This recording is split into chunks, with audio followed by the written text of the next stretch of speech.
All right, today we're cracking open a file that was, until very recently, completely classified. It's the story of one of the most audacious cybersecurity operations ever. And we're not just talking about building a better firewall. No, this is about making our most critical infrastructure just disappear from the internet. We're talking about Project Ghost Mesh. So, this one sentence, this is from the very last line of an after-action report. The Nexus has receded into a ghost state. A ghost state? What in the world does that even mean?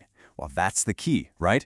It's the beginning of a story about a secret digital war and a solution that should have been impossible. And that really is the million-dollar question, isn't it? I mean, think about it. How do you just disappear from an internet that sees absolutely everything? A world where every single bit and byte is watched? How do you vanish? Well, that's what we're going to break down right here.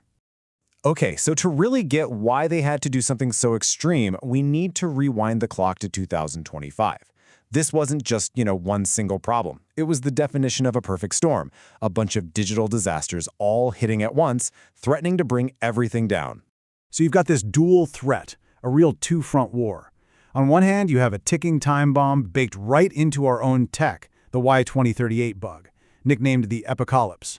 This thing was poised to just crumble financial markets, take down power grids, all from the inside. And then, on the other hand, you have these incredibly skilled cyber adversaries, basically waiting in the wings, ready to light the fuse. And get this, they had the perfect key to unlock that chaos. This one specific vulnerability, CVE 2025-46285, it basically let attackers mess with system clocks to get total, complete control, what we call root access.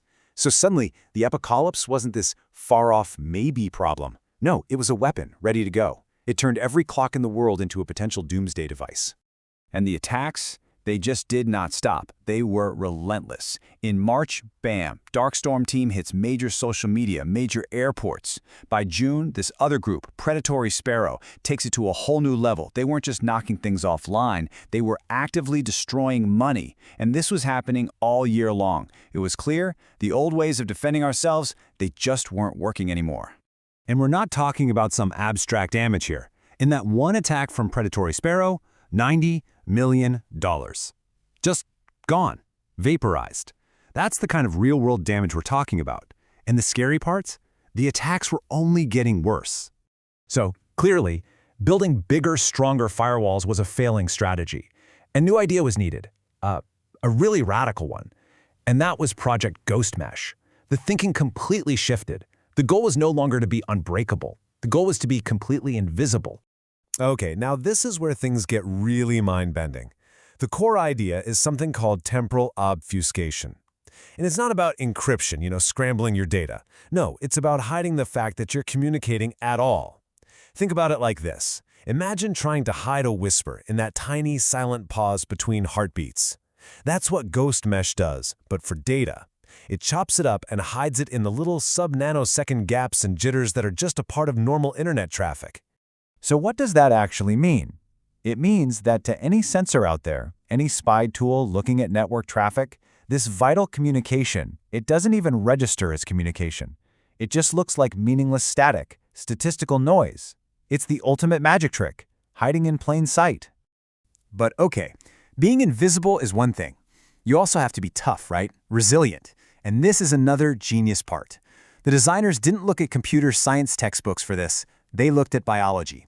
They modeled the entire system on survival principles from nature. They called it the biotriad. Let's walk through this because it's pretty incredible. First up, they took inspiration from the planarian worm. You know, the one you can cut up and it just regrows? The network does the same thing. If a segment gets decapitated, it regrows itself in under 1.8 seconds. Amazing. Second, they looked at ants. Ants leave chemical trails to coordinate, right? Well, the network leaves tiny little metadata markers in those network gaps, allowing the whole system to work together like a swarm with no central brain.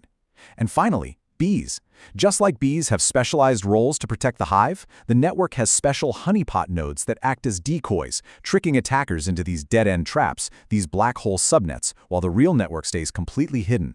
All right, so they've got the theory, they've got this amazing bio-inspired design.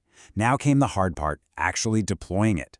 The whole thing was rolled out in a super-secret 5-phase operation. The mission? To take the entire critical infrastructure, the Nexus, completely dark without a single person on the outside noticing. Okay, here's the roadmap. Phase 1. Lock down the world's clocks to stop those time-based attacks. Phase 2. Roll out the ghost mesh itself, the invisibility cloak. Phase 3. Set traps. Lure the bad guys in and learn their tricks. Phase 4.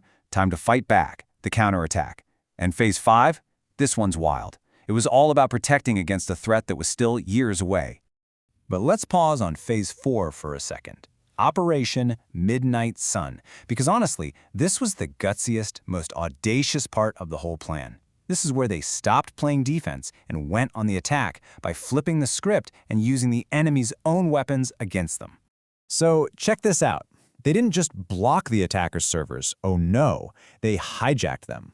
In one single coordinated move, they seized control of more than 1.2 million computers that the attackers were using in their botnets. Just took them over.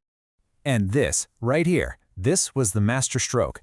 They took that entire army of hijacked machines, all 1.2 million of them, and repurposed them. They turned them into a giant, decentralized firewall for the whole world. They called it the Sovereign Skin. The bad guy's own attack network became our shield. Just brilliant. And remember Phase 5, the future-proofing part? This is what that was about. There was this big fear of harvest now, decrypt later, where hackers steal encrypted data today, knowing that one day a quantum computer will be able to crack it. So the digital ash protocol went in and silently replaced all that stolen data with junk, just random chaotic noise. The attackers are sitting on these massive data hoards thinking they have a gold mine, but what they really have is just digital dust. So, what's the upshot of all this? What's the world like now? Well, Project Ghostmesh didn't just win some digital skirmish. It completely rewrote the rules of the game. It created a whole new reality where the things that keep our world running are protected by a shield that is completely, totally invisible. So, the situation now, the final posture, is total stealth. The Nexus isn't some big, obvious fortress anymore. It's more like a ghost in the machine, operating in the background noise. It's safe for one simple reason. It doesn't look like it's even there. The new philosophy is brutally effective.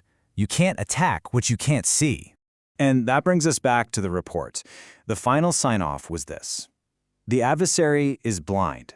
The Nexus is eternal. Talk about a mic drop. It's a statement of total victory. They didn't just win the war, they completely removed themselves from the battlefield. But, and this is the thought I want to leave you with, this incredible success story comes with a pretty chilling question. We've built this all-powerful, totally invisible network to protect our way of life. But who protects us from it? What happens if one day we're not so sure who's really pulling the strings on the world's invisible shield?